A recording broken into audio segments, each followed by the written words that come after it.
And 1, 2, 3, clap.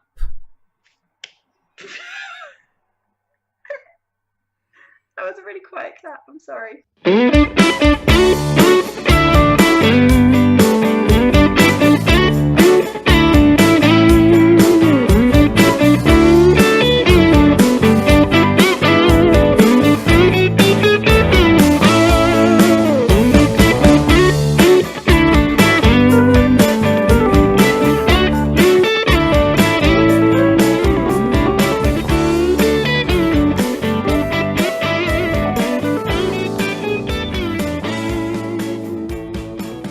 Hello, and welcome to We're Not Wizards. This is another Friends of the Show episode, and this one is going to be called I Know How to Draw. I just need some more grey, please. And joining me tonight is it's like award-winning, award-nominated writer, video singer person. Let's not say singer. God. It's not going to do that. It's Kate Gray. Hello. Hello. Hello. It's me. Hello. That thing you just said. So you're kind of like award-winning, award-nominated now, aren't you? Because you've won like is it Rising Star that you won? Rising Star, that's the one. And yes. You're now you're nominated your podcast, which is for people who aren't aware, Toku Podcast. Yeah. Which is you. I've got other awards I'm nominated for. It's very exciting. Go on then. Humble. I was nominated for a Women in Games award. Yeah. Because I'm a woman. In games. I was about to say that because the reason that we do that is usually because there's not enough podcasts about board games. And the other reason we do that is because there's simply not enough podcasts where it's just two guys kind of talking. Oh, I know, right? So I wish more people did that. I don't know. You're going to call yourself Bob or something like that instead for the duration, and we just hope that people don't notice. Be like Blackadder. What's your name? What's your name? It's Bob. Bob. So that's me. Bob.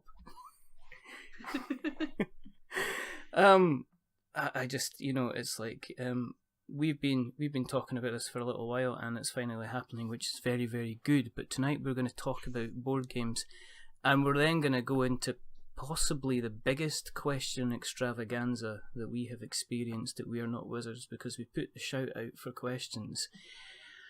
And I don't know, it's like another episode of Toku Podcast because the questions came thick and fast. So hopefully we can get through them all. But we are here to talk about cardboard. And to talk about cardboard, we have to find out your history with cardboard. So, tell us your history. So, it's not quite like my history with video games where I know the first game I played. Board games were just always just a thing. I think that's how most people have it. Like, you play Monopoly at Christmas.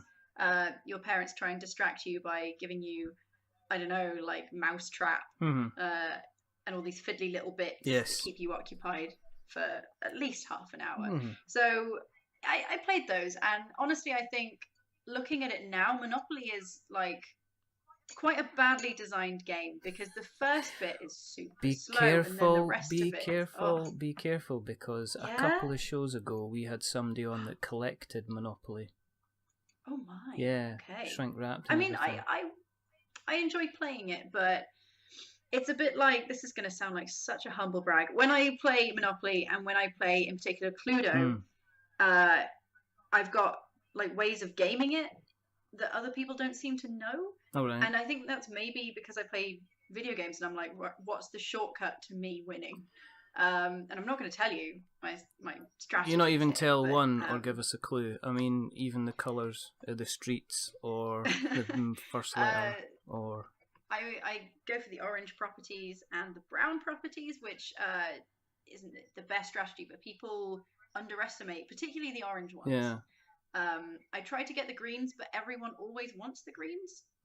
So you end up just kind of having one, and then someone else has one, and someone else has the other one, and you're trying to trade, and it's just not worth it. It's best to try and get the oranges. Statistically, people land on the oranges most. Have you done research into that? Because I have. Right. Okay.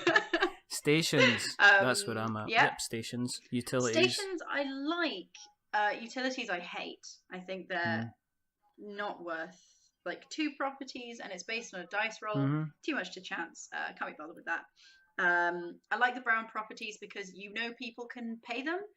People have just gone past go, so they always have at least 200 in there. But then you can get them if they get hit on Mayfair, and then they get cleared out, and then they go past go, and they've only got 200, and you've got some hotels, and you can wipe them out again. And I've won a lot of games doing and then that. They hate you, and it's great. So yeah, I really like the brown properties. I think they can be overvalued because people kind of see your strategy and they go, all right, then I'll give you one of them for one of the green properties, and you're like, I don't want it that much. So it sounds like there's been some serious thought into your general Monopoly game that's been put in, which is kind of... I just want it to be over as soon as possible. I play with like a few of the variant rules, like if you land on go, you get 400. Really? And free parking, you get all the bill money. Yeah, see, this was a question that I specifically asked because it was Gary and Aidan who were on the show about two maybe, was it 2 episodes ago, 3 episodes ago, and they were saying that they went actually down to a Monopoly Championship, and I asked the question, what's the official ruling regarding collecting the money when you land on free parking? And they said that there wasn't. The official rules say that you don't if you're playing in competitions. So there's people that obviously play the competitions, so it's quite serious. But it was fascinating because usually it's like this. We skirt over. What did you start off with? Monopoly, and then you skirt over it. But we had a good 10-minute conversation about Monopoly, which was kind of cool. So you did your Mousetrap. You did your Monopoly. Was that... Are you like everybody else that you kind of put board games to one side and then pick them up again kind of later on, or how did it work? I guess it was like that. I think it was university where I started to realise that there were all these interesting board games out there, because you sort of think, and I think this is still what the general population thinks, that board games are Monopoly, Mousetrap, Cluedo, and they're all kind of, they're fine. Or Cards Against Humanity seems to be kind of one that I see cropping up. You know, I ask people, you play board games? They go, yeah, play that Cards Against Humanity. That's edgy, isn't it? And you're like, oh, if only you knew. If only you knew. Yeah. There are so many games that work on the same principle as Cards Against Humanity, but actually, Cards Against Humanity doesn't really reward you for being clever or funny. It rewards you for putting down the rudest card. And if you're playing with the right group of people, then you can take out that element of it, but it very rarely happens. And I've played with so many groups of people that kind of gleefully say things. All right. Like you put down a card and you're like, oh no, that's naughty. But they'll take it one step further where they start engaging with the meanness of it all. And you're sort of like, oh no, this is just encouraging that. I don't want that. That makes me feel uncomfortable. I generally prefer games that sort of engage you in a more role-playing way. Oh yeah, like, yeah, like tabletop RPGs, obviously. Oh, have you played a few of them then? Yeah, only a couple. I've had 2 Dungeons and Dragons campaigns. I haven't completed them. Well, that's fun. But I'm sort of midway through one, and I've played Deadlands, which is a sort of Western supernatural kind of zombies and werewolves and cowboys. It's amazing. That sounds pretty cool. Because Colin's always going on at me. Colin, the wonderful Colin, who's taking a week off. He said, "I did a bumper episode for you last time. I'm going to take a break now." So he's that's why he's not here. But he's always on at me for not picking up an RPG and getting involved, because it's one of the things that I've just kind of not touched, because I'm always worried that I would get far too much into the character and I would overact, and then that's what I do. And then I'd be stuck. Or there'd be nothing worse than what you would do is you would start off and you'd say, okay, I need to give my character an accent, so I'd go for like something daft. Yeah. Well, I'd go for something difficult. I obviously wouldn't go for the typical, all right, how's it going? I'm a dwarf. I'd be going for something stupid, which I couldn't maintain all the way through. So I think that's my worry. Colin's still trying to persuade me to get involved in an RPG, but we'll see what happens. It's one of these things that I touch on. The trouble with RPGs is you got to wait until somebody's starting up a campaign, and you also need to commit quite a lot of time to it. Yeah. But it's something to look forward to. Yeah, absolutely. So, did you get involved? I mean, let's looking at the show notes, because we've got show notes, which is always good. Carcassonne, which I've actually managed to pronounce for the first time. One of the things that we do at We're Not Wizards is we don't assume that people have former knowledge, because there's a tendency for people to say, oh yeah, it's Carcassonne because that's that, and they expect people to know. So when did you start playing it? Was it at university you got exposed to its wonders? No, it was relatively recently, probably in the last 2 years. All right. I started playing it on iPad. It is an incredible game on iPad. Yes. I think better than the physical version. Yes. And I think it is the perfect sort of gateway board game for people who've played the usual Monopoly and Scrabble and Cluedo, and they understand the rules of board games, but they don't understand how good they can be. Yes. So it's one of those ones where you lay down tiles. You take it in turns. You lay down tiles. And the aim of the game is to get as many points as possible. You get points for building roads, building cities, building fields. Is that everything? I think so. Yes. And there's monasteries, which you get points for surrounding them with tiles. And each tile has like a different configuration of road and city. So it becomes a game of, and I think it's brilliant with 2 players as well, because it becomes this game of trying to build your own cities and roads and trying to screw over everyone else by putting a road where they don't want a road and being like, what are you going to do about it? Exactly. Because you put your points. characters down, you either put them kind of like standing up, which means you kind of own it outright, or it's almost if somebody owns the area, you can have your guy kind of lying down. It's kind of like, well, I'm going to get a couple of points.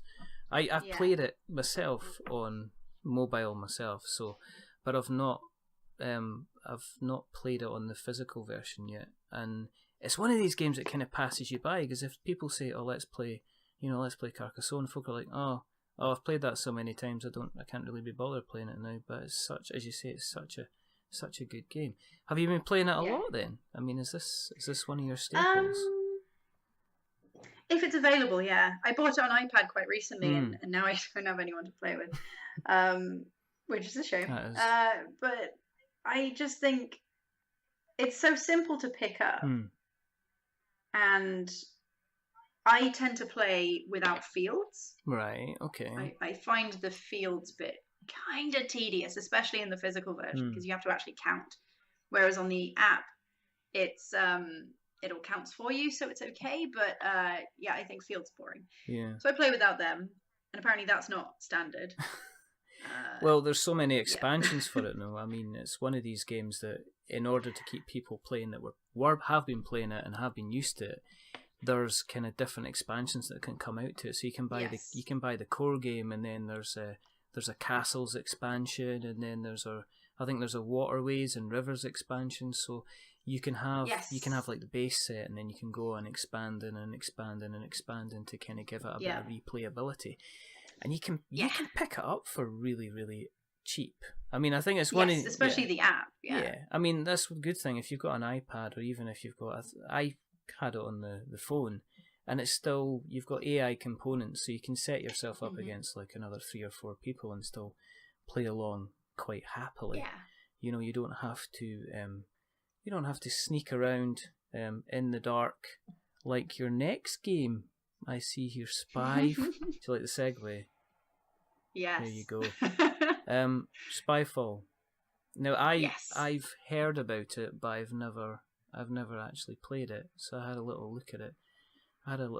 Today, and it reminds me a little bit of Codenames, but we'll put obviously a link. We'll put some information in the show notes itself. But tell us, good people who are listening, and all the new people who'll be listening tonight. Hello, all the new people who will be listening.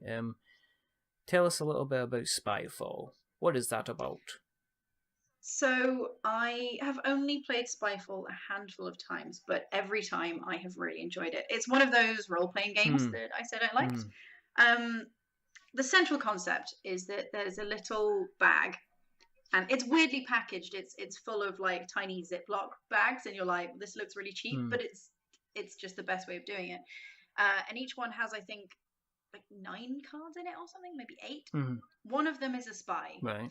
And the rest of them all have the same location on, but everyone has a different job. So take, for example, everyone is on a space station. Right. And let's say there are 6 of you playing. One of those people will be the spy. And so they'll receive a spy card. Everyone else will receive a location card with a job on it. And the way it works is you go around the circle asking each other questions about your job, the location, or just the weather if you want to. And you have to figure out in, I think, 2 or 3 rounds, who is the spy. So what you want to do is you want to ask questions that are vague enough that it doesn't give away the location to the spy, but specific enough that they can only answer correctly. So you're on a space station in this example. Okay, I'm in the space station. So you say, you're legitimately on the space station, but someone else is the spy. So you say to someone, oh, should we open a window? All right. If they're on the space station, they'll go, I don't think so. Yeah. Right? But if you ask the spy, they might say, yeah, sure. I hear the weather's nice outside. And you'll be like, oh, really? Oh, right, okay. But you keep quiet about it because everyone else will know they're on the space station. Everyone else will be like, obviously that person's a spy. Yeah. And it's really difficult to think of a question that does that. So a couple of times I've been, for example, in a fairground. And the other thing that catches you out is the jobs. So let's say you're working in a fairground and you're the guy who fixes the rides. Yes. And you ask someone else, like, do you like working here? And they'll give back a question that's sort of really vague, or an answer that's really vague. And you're like, are they the spy? And then it turns out, no, they're just a visitor. Yeah. So they can't really answer the question properly. And they're not wanting to be, they want to be equally as ambiguous because they don't want to give the location away at the same time. It smacks a little bit of Codenames where you kind of want to give the clues away, give you clues so people will know where they've got to go and which words they want to pick as well. So it's kind of interesting that. Is there how many different kind of places is there? Is there quite a few different places?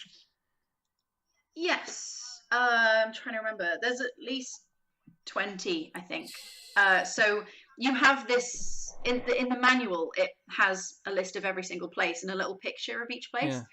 So one of the rules is whether you're the spy or not, on your turn, you get to have the map in front of you. All right. Okay. Because it means that everyone, like you don't want to catch out the spy by seeing them look at the map. No. Right? No. Because that's boring. So the rule is that everyone has to look at the map.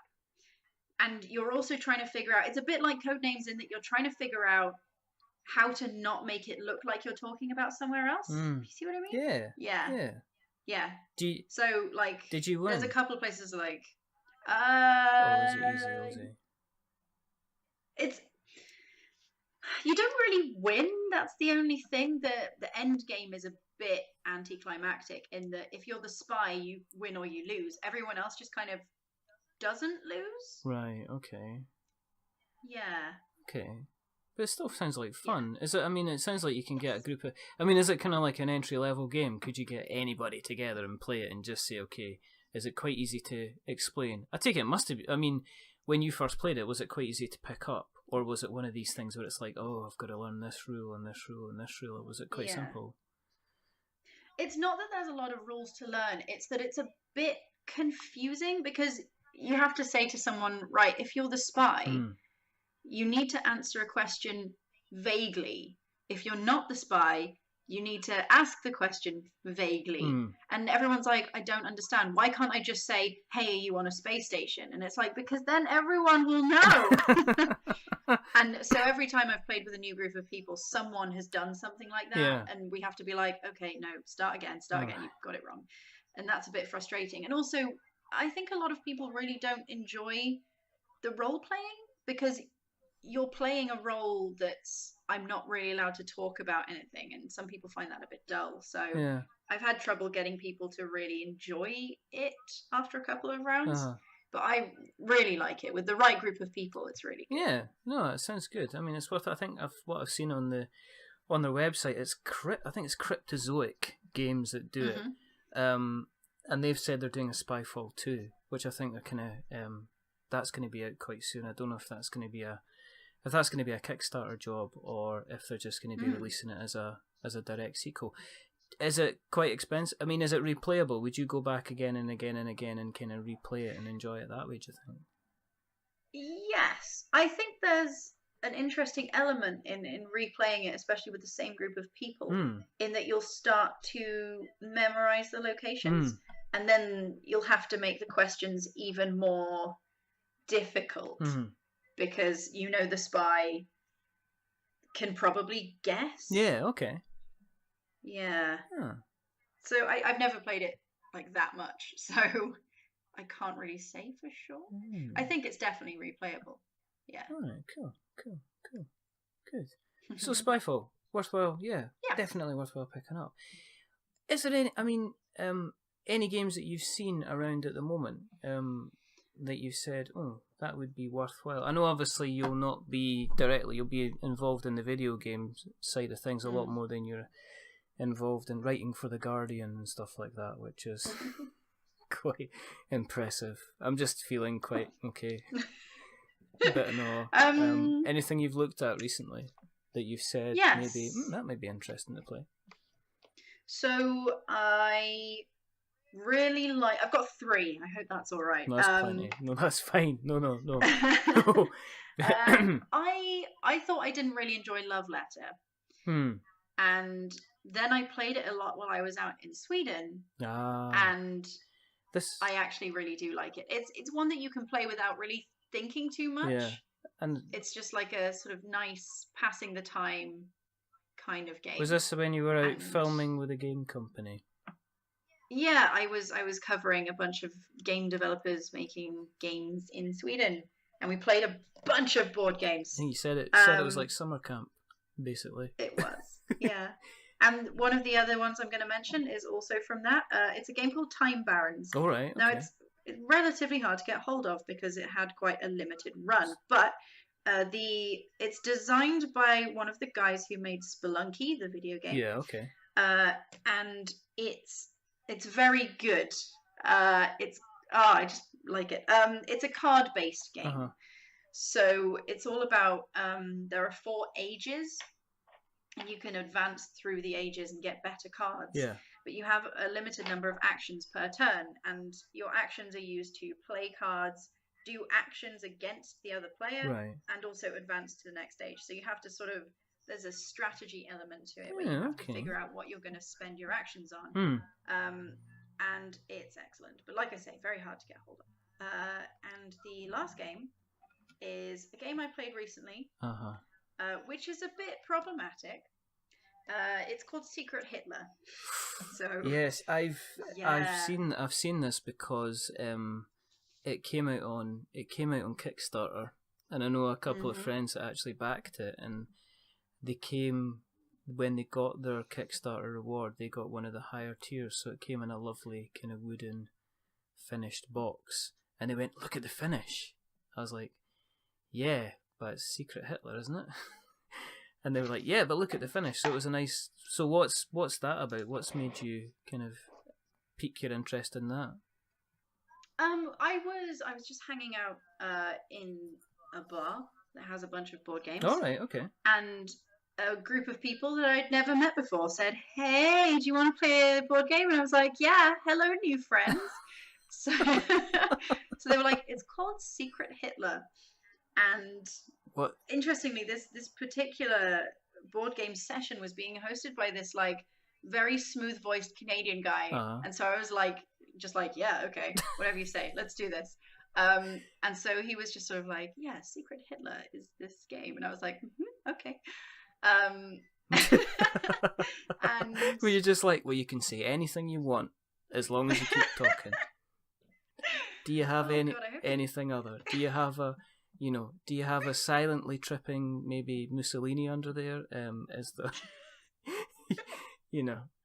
I'm anyway, anxious Gorbachev? What? So he was like, yeah, so basically the concept of this game, imagine this in a Canadian accent. I'm not doing it, but yeah.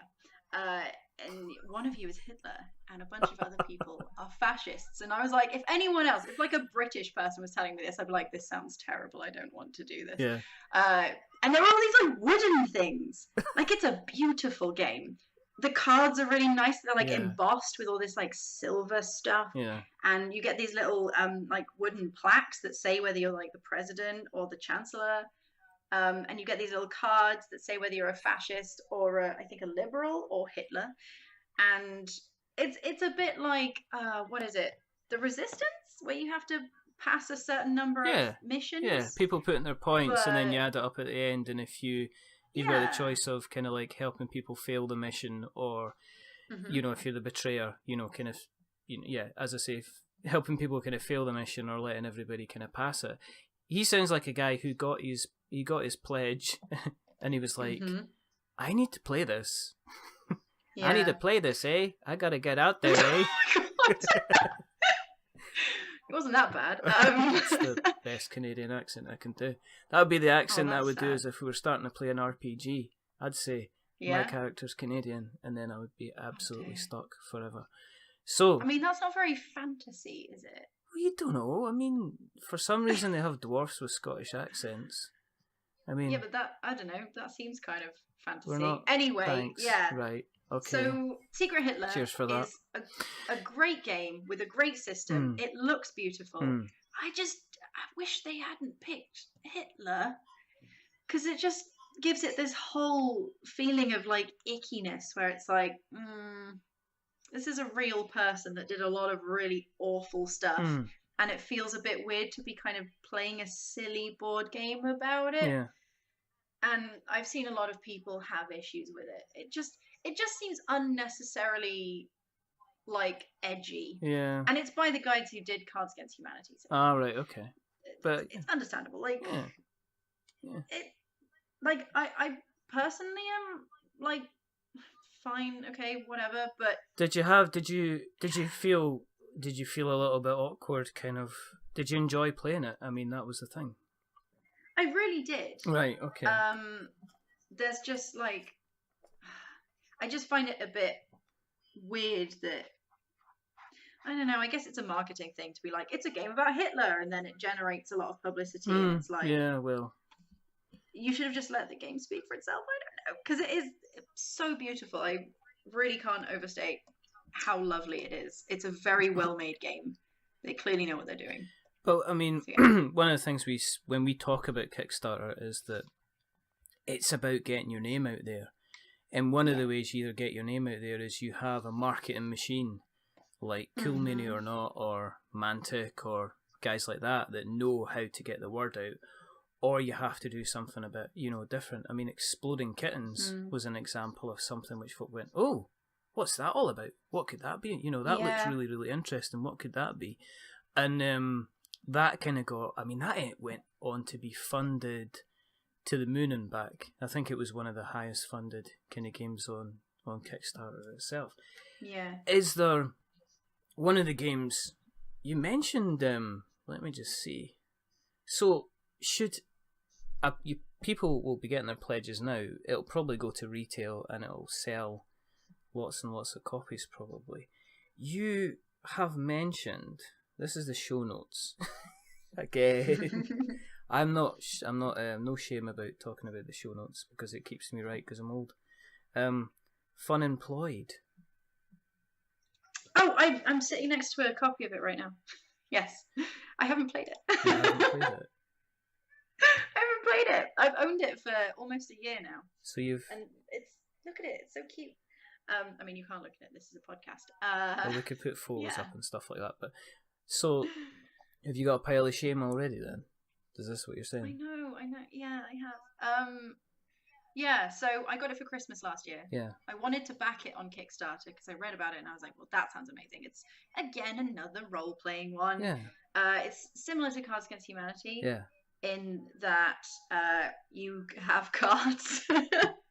It's sort of, I haven't played it, so I'm just gonna look at the rules and then I'll be able to... No, it's fine. No, okay. no. It's fine. It's fine. From what I read about it, yes, is that you've got jobs, but then you make up CVs and you make up your CVs and you make them as interesting as possible, and then people kind of vote on the CVs, and the person that gets the best, brilliantest CV is the person that gets the job. Yeah. So you get given a bunch of qualification cards. Yeah. And the examples it says here are, you have a British accent, you have nothing left to lose, you have an uncontrollable libido, and you have the antidote. And then they turn over a job. And for example, here it says secret agent. So you then have to go into an interview. I think it's a limited time interview so that it doesn't go on forever. But at some point in that interview, you need to play those cards. So you'll start off and you'll be like, oh, hello, play British accent. And then you have to convince them that those qualifications that you have make you the best person for that role. So nothing left to lose would be like, if I die, it's fine. You can keep all my stuff. I don't have that much stuff, but you can have it. And then the antidote, you'd be like, well, you know, if someone poisons me, I can deal with it myself because I've got the antidote. Oh, cool. I don't know how uncontrollable libido would, I guess James Bond. Possibly. Yeah, and like the trick is that you have to make people laugh. And that's why I like role-playing games, because they're just about making people laugh. And that's what I like doing, so... So haven't you... Yeah. Have you not dragged Holly along for this then? No, I should take it to her house at some point. I mean, we play Dungeons and Dragons together, so I know she enjoys that kind of thing. All right. She should have been here tonight then, shouldn't she? I mean, Colin is currently out running up and down the street enjoying the rain, because that's what he likes to do now that it's getting dark. He has some glow sticks tied to him so he doesn't get hit by the traffic, but he's enjoying himself. So I just let him run free. But you know, Nielsen, where are you? She's in New York right now. Oh right, okay. We should have got her on Skype and just did a Dungeons and Dragons type thing. She's busy having a great time. I'm sure she is. Without me. Oh well, that's not good. You need to get that sorted out, basically. Yeah. Anything else that you've seen as Kickstarter, or is Kickstarter something that you kind of are aware of but don't really bother kind of looking at? I don't really bother. That's fine. That's fine. Yeah. I mean, I don't see if you're not in the scene, then there's no point in looking at it, and you'll probably not get kind of little tweets about it like I do and stuff like that. So, you know, and I'm not going to push you to just make up stuff for the sake of it. Kickstarter game. I don't know.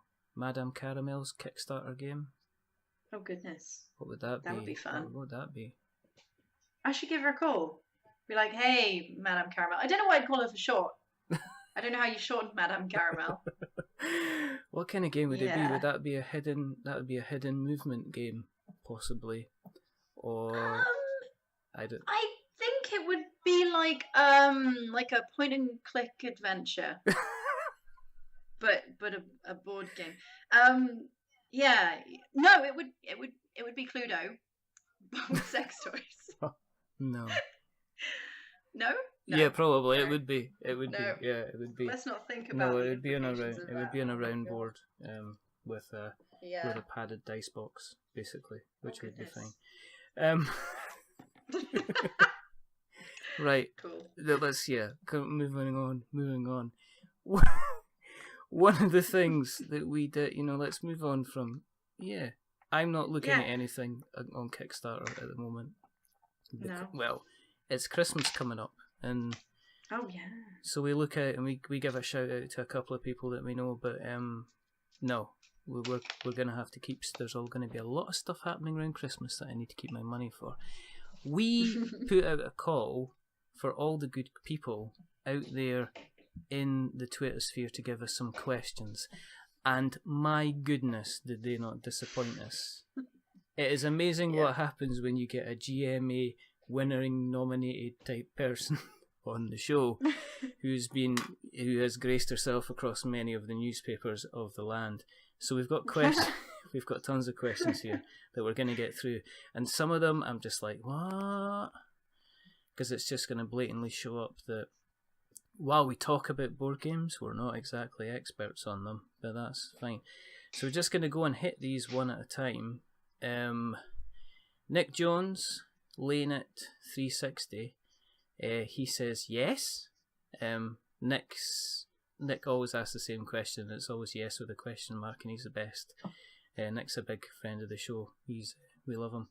We've got Craig Crowing, CR0WING. He says, "Can I request a doodle from you both that's board game related instead of asking a question?" That does not work on a podcast. Well, what I'm going to do is I'm going to... I've done one. What? No! Yes, I did. Okay. So I'm just gonna take a photo of it now and put it out there. So let me just do that. What, do I need to do one? No, it's okay. Oh, okay. You can, of course you can. Yeah, just. What am I drawing?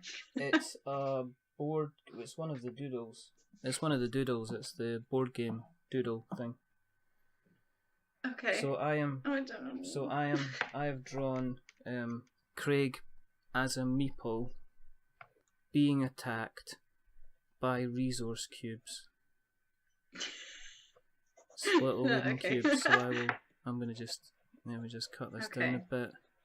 Press my apply. pen's not working. So. Stupid pen. Sort your pen out. This is live. There we go. This is live. Here we go. Wait. Here we go. So I'm gonna draw. This one has a bit of background. Do you want to know my background? Yes, do this. Yeah. So I had the Cluedo video game. All right. Okay. And that meant that all the little pieces were actual animated characters. All right. Okay. And so I tried to turn that into an actual story where Miss Scarlet and Reverend Green were having an affair. And so I'd always move their characters to stand next to each other, and I'd be like, "Oh my goodness, which one of them's the murderer?" So I'm gonna draw that. You keep doing. And then when I played it in real life, it's much less exciting because they're just little. They're little wooden things. Yeah, they're not exciting at all. Shaped. And Cluedo itself's quite boring as well. It's one of these things that kind of needs a little bit of a revamp, and I don't think anybody's kind of bothered kind of making a revamp at all.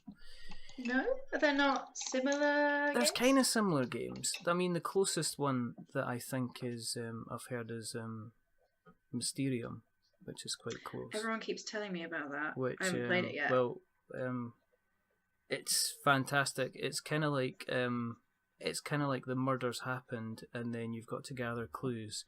And you gather clues based on the pictures, and there's basically one of the players plays the ghost of the dead person, and you are given clues in the form of pictures, and you have to guess. Basically, based on the pictures, you have to guess a location, you have to guess the person, you have to guess the murder weapon, and it's fantastic. It's brilliant. It's a very, very easy game to pick up, and it's also kind of an excellent kind of gateway game as well. We spoke about it. Probably in our second or third episode. So and we had an absolute blast. But apparently I didn't, according to Colin.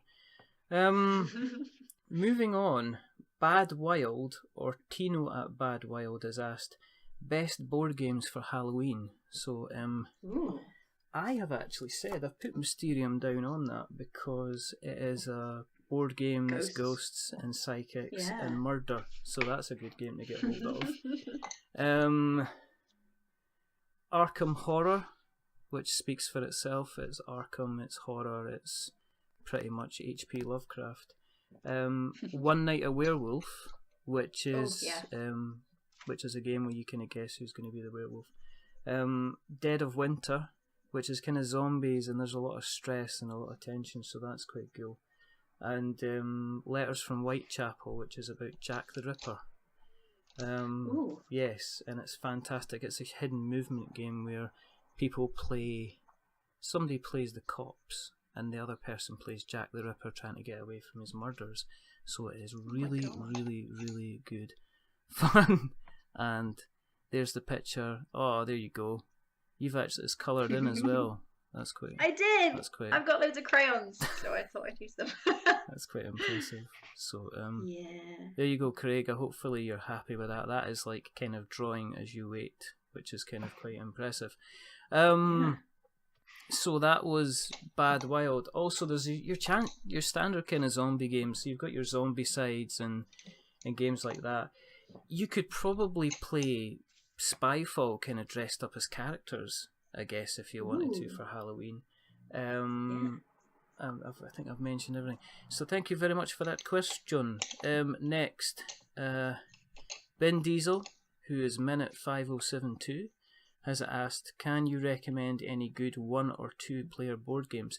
Now, we actually had the same question or a similar question on our last episode, so you can listen back to that, but I'm not gonna force him to do that. I'm gonna maybe answer the question.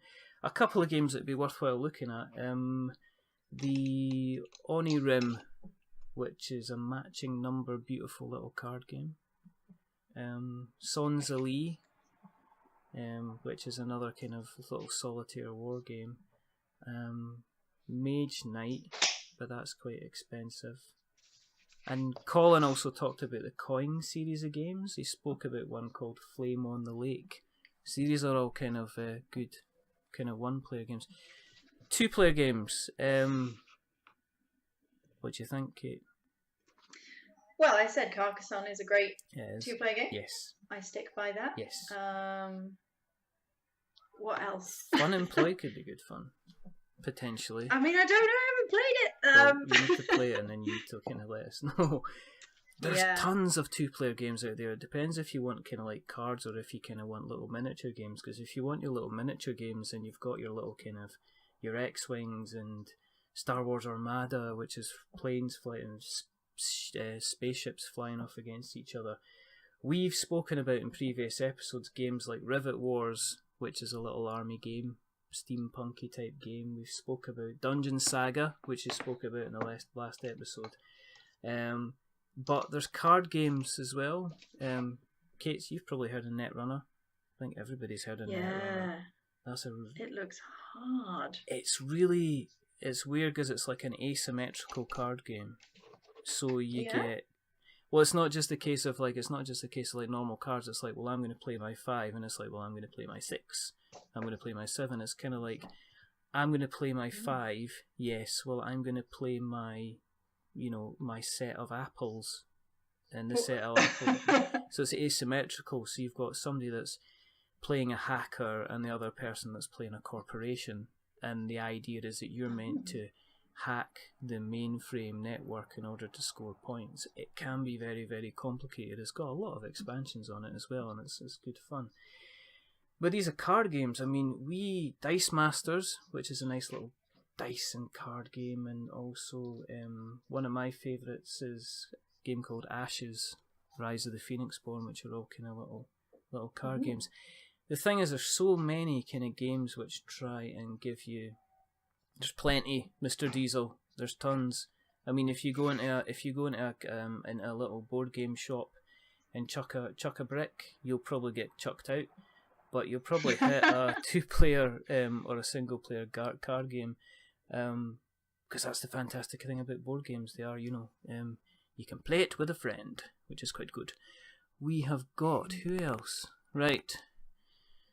Yes, I thought he'd turn up somewhere. Mr. Jeremy Greer, who is the worst, has said, how did you convince a nice person to be on your podcast? Oh, is that me? Is that meant to be me? I think so. The answer is because they wouldn't go on your one, quite simply. No, Jeremy is a good friend of the show, and he runs a podcast which is all about Dark Souls. called Don't Give Up Skeleton. So what he does is people that have played Dark Souls, he interviews them and talks to them about their experiences on Dark Souls. So he's a good man. He is the worst. I mean, we like him, but he's just a terrible person. But anybody that does have an inkling for Dark Souls, they should really check out, because he's got some really, really interesting interviews kind of going on the show. So he's still not convinced me to go on his show, though, so he's obviously not managed to convince this nice person here. Nahkala, Nahkala, sorry if I don't pronounce your name correctly. What are your best board game memories? What do you Yeah. I don't know. I mean, it's a relatively recent memory, but we had a tournament for Time Barons, which is the game I mentioned earlier, while we were in Sweden. I didn't win, but I was okay with not winning, because it turned into a very intense... we live streamed it on Twitch, and there were like name badges, and there was a crowd, and there was entrance music, and it all got a little bit too much, and I was like, oh god, there's too much pressure. I don't want to win. I'm just going to gracefully lose, which I did. I think in the quarterfinals, really? semi-finals. I don't remember how far I got, but the atmosphere was great, especially once you weren't playing anymore. You could sort of you turned up for I think they called it the entrance ceremony, and they high-fived everyone, and that was great. And yeah, it was lovely. That's a nice memory. You sound you when you mentioned it on your recent podcast, well, the one I listened to was you kind of equated it to some kind of summer camp. Yeah, it was exactly like that. It was a bunch of people turn up. They're all quite nervous because they don't know if they're going to make friends. Yeah. And then you sort of spend the first couple of weeks being like, oh, hi, hello, I'm really nervous and awkward. And then you sort of have a few drinks. Maybe that's not like a summer camp. You get to know each other, and you spend...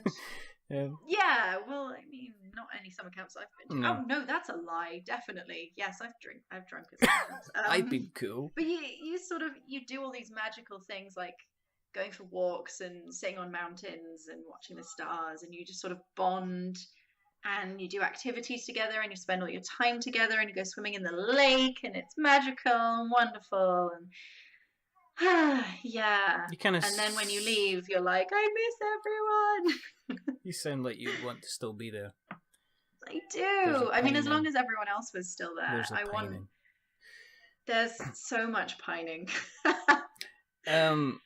My best board game memories, I think it's been... do you know what? I think there's a collection of memories as my kids have kind of not been playing Monopoly, but have been getting involved in the games that I played. So I mentioned they played Pandemic, but we've played games together like Rampage, which is kind of like it is basically dinosaurs going around a city, kind of destroying buildings and eating people, and it's generally good fun, and it's a lot of good fun. The best memories are having my two eldest kind of playing games with them, and letting them kind of understand that there's more than just the basic monopolies and stuff like that. So if they were having this conversation in maybe 15, 20 years' time, and they were asked the same question, what was your kind of board game memories about? They'd be like, oh yeah, we played everything. I mean, they play Pandemic, for goodness sake. You know, such a good dad that I am. Yeah, thanks for that, Nahkala. Just a quick news flash. Craig has come back and said, I love both of your faces. Oh. I didn't realise he knew I was two-faced. Joshua Garrity, Combine Hunter, he's a fabulous guy. It's Joshua. We like him a lot. He does was it Cane and Rinse? He does a lot of, I think. Yeah. I find myself getting mentally exhausted when playing board games. Any tips for dealing with this? Depends what you're playing, Joshua. He needs like a training montage, like a Rocky one, where maybe he starts off with like, say, Love Letter, and then he moves up through Love Letter. Maybe does Skyfall and Codenames, and then he moves up from Skyfall and Codenames to. You could have different videos of him kind of chucking dice and then failing chucking dice and then, you know, all that different stuff, and then working way up to a full kind of Dungeons and Dragons role-playing game. So I think, Joshua, in fairness, I think you need to start small and work your way up. Remember, board games aren't just something fun. They're an endurance test as well. They're very serious. Like, very, very serious. Look at my face. It's a face of seriousness. Oh, yeah. I'd be interested to know what games he's playing that leaves him mentally exhausted. I mean, games like Dead of Winter, where there's stress involved, and Whitechapel, where there is a little bit of stress involved. Yeah, I can imagine that. But I think you need to start small, Joshua, and work your way up. You know, then you can join the big league. But thank you for your question. Peter Allen at Rita Palin. Fantastic. What makes a game great? I love competitive games, but games which spawn debate and conversation rock. What for you?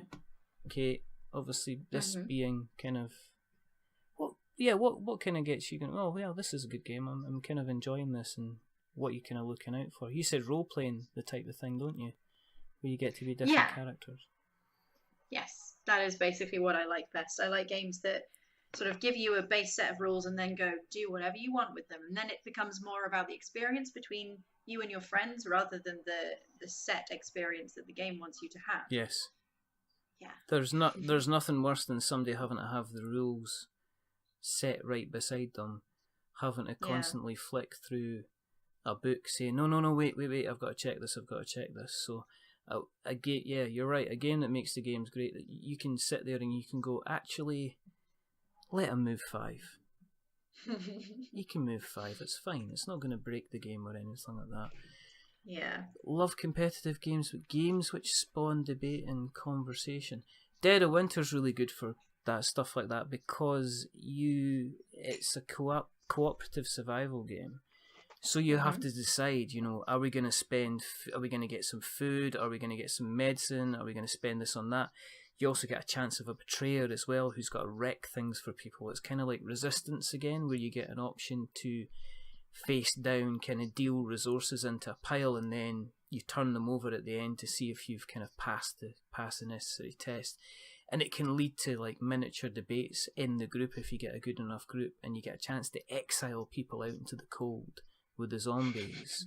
So that's kind of, you know, something that has a game that has maybe kind of real, almost like game-changing consequences for some people. I kind of like that. Anything that causes a bit of tension. I loved Whitechapel recently, which was fantastic. Now, lots of people pressing likes and stuff. Okay, Arnaud the Bock, Arnaud_the_Bock, he asks, what do you think about the indie board game jam? Do you know what? It's as far as I'm aware, and I'm not going to say, oh, I know all about this, because I don't. I'm going to admit, I have, you know, it's 48 hours. It occurs over a weekend. It occurs in Toronto. You basically get 48 hours over a weekend to create a game and then play a game. I think it's a fantastic idea. I think it potentially gives people a springboard to... it'd be like anything. It'd be like a writer's workshop or something like that. You know, everybody sits around and says, okay, write 500 words of a beginning of a story, and then we'll kind of build on it. But yeah, it could be good. Would you do that? Do you think you could invent a game over a weekend? I don't know. I've been told that I should have a go at it, mostly by the same people who think I should do a game jam, but I don't know if I have the base skills necessary for being creative in that kind of way. Like, I can do writing, I can doodle sometimes, but a board game, I'd have no idea. If I worked with other people, I think I could do it. I think, John, when we had John Gilmore on the show, who he said that what he has is he generally has lots of white pieces of paper around him. And what he does is he puts them down in piles and then just picks an idea at random and then sees if it kind of sticks. And and plays around. He says the biggest thing is playtesting, Yes. which is his thing. Yeah. But I think indie game jams, if it gets somebody who's really interested, a little bit more interested in designing games, then that's fine. Because the good thing about board games is they seem to be going into we said this a lot about a renaissance. It's like you could probably search for, I want a board game about penguins, and there's board games about penguins, or I want a board game. Well, if you look at the subject matter, you've got Robinson Crusoe, which I've seen. You've got H.P. Lovecraft games. You've got cooking games. You've got sewing games. There's a game that's out on Kickstarter that I looked at, which is about creating stained glass windows. Ooh. Yeah. Oh, that sounds lovely. And it's like translucent dice, and you based on how you roll the dice, you place them on a grid, and it makes different patterns. I think it's called like pixel art. Yeah, something like that. Yeah, it's like it's called.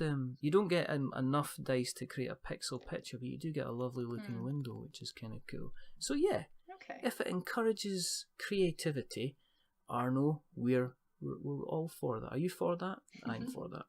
I'm for that. Absolutely. Andy Piddy, Andy's friend of the show. We love Andy. He's brilliant. He's potentially coming on the show actually in the future. He's part of Laps Gamer Radio, who do a very good show on video games. And it's Andy Pedajecki. Chaos in the Old World is one of the most balanced games I've played. Which other games are perfectly balanced? I think I'd say Love Letter is, because yes. It's such a small game. Yes. That it knows what it's doing. It knows how to do it, and it does so with only 7 or 8 types of cards. Yeah. And that's, I think, what makes it so good, is that there's nothing unexpected or weird. No. There have been, I've played a couple of games where you get trapped. You can try and sort of bluff your way out of it, but generally, if someone knows what card you have, and it's, say, the princess, and they have a card that can make you discard it, there's nothing you can do. It's fantastic. They got the prince or something like that, then you're done. Or the guard's very good. But yeah, I mean, it is another one that I've got. Do you know what? I carry that about with me. Yes, just in case. Well, if you're going about with the kids somewhere, you can sit in the car, you can get a quick game of it, and they love it. It was one of these games that said, "This is how you play this," and they went, "Can we play it again?" So I think we spent like a couple of hours just playing it and then arguing and stuff like that. So it was quite good fun. So it was all very good. Okay. Yes. Other games that are perfectly balanced. There's a game that I don't play enough and really should play enough, which is Ashes. I surely learned it. It's Ashes, Rise of the Phoenix Born by Played Hat Games, and it's an asymmetrical card game where you fight off against other characters that have their own set of kind of magic spells they can use, or they can summon other creatures in to help them. It's very, very similar to Magic, but there's I think there's about 6 or 7 core sets, but for some reason, no matter who you face off against, there's always some kind of way to win. There's always, it's never a case that there's going to be some character that's going to destroy kind of everybody else. So, okay. So so that's that's a really, really, really, really good fun game. Do you know what? I think that's enough questions. Yeah. I don't think we need any more questions. Craig is saying he really likes both of our faces still, so he's good. Craig's a nice guy. I worked with Craig years ago. He's a top bloke. You have a lot of time for Craig. Part of the show, normally what we do is we do shout outs. Now, as I say to everybody, I'm not going to make you sit there and listen to me go on about other places that I like, but maybe it's a time for you to tell us a little bit about what, tell a bit about Toku, about what you're up to, anything that you want to promote. Just, the floor is yours. I mean, you've mentioned Toku already. Yes. That is my podcast. It's very good. Yes. It makes a lot of people laugh. What more could you want? It's award nominated. It's an award nominated podcast. Just gutted. God, I hope we win. It's award nominated video game podcast. Yeah. Yes, it is. It is. And we're better than Chat Very Good. Don't listen to them. Boo, boo. What? And how can they find? How can they find Toku Podcast? It's at Toku_podcast on Twitter. Yeah. And if you want to follow me, I'm at How Not to Draw on basically everything. Instagram, Twitter. I don't think I have anything else. I do a lot of things on Twitter. It's basically my main method of communication. I write blogs and put them on there. I share the pieces I've written for work and so on. Because you're a freelance, journalisty type person at the moment. I am at the moment. I really hate calling myself that. But yeah, that's not really much. Do you have another name for it? Could you invent another name? I just want to be like. I mean, when I had like office jobs, I'd be like, hey, I'm a video game presenter or a video game journalist, and like I prefer that. But then everyone's like, oh, who do you write for? And I'm like, oh, I don't know, everywhere. Yeah. Yeah. I hate talking about being freelance because everyone's like, oh, isn't it hard? And I'm like, yes, but like, stop saying that. Yeah. So, I like Toku Podcast. I'm a regular listener. As you said, if you want to see Kate on Twitters, you can find her at How Not to Draw, and Toku_podcast if you want to follow the podcast. Both were worthwhile looking at because there are hours of entertainment to be found. If you want to find us, then you can follow us. We're on Twitter. We're Not Wizards. We're on Facebook. We're Not Wizards. / We're Not Wizards. You can email us, magic@wearenotwizards, but we just seem to be getting asked if we want to buy pills, which is all we seem to get. We're on Instagram / We're Not Wizards. I think that's about it. And we're on iTunes as well. We've got a big long link, which I read out for a joke sometimes, but I'm not doing it tonight because it takes about 3.5 hours and it would be rude. I just wanted to say thank you. Thank you very much for coming on. Thank you for having me. I know it's been. It's been good fun. And we've answered everybody's questions. And if people want to come back to us, they can at us and answer any questions that we've answered with any answers that they want to give us. But But thank you for coming on. It's been a lot of fun. I had fun. I'm glad to hear that. Now remember, the main thing is that we are many things, but we're not wizards. Are we wizards? No. Definitely not. Go away, wizards. And so it's a goodbye from Kate. Goodbye. And it's a goodbye from me. Goodbye with the police. They come for me. Oh my goodness. Sorry.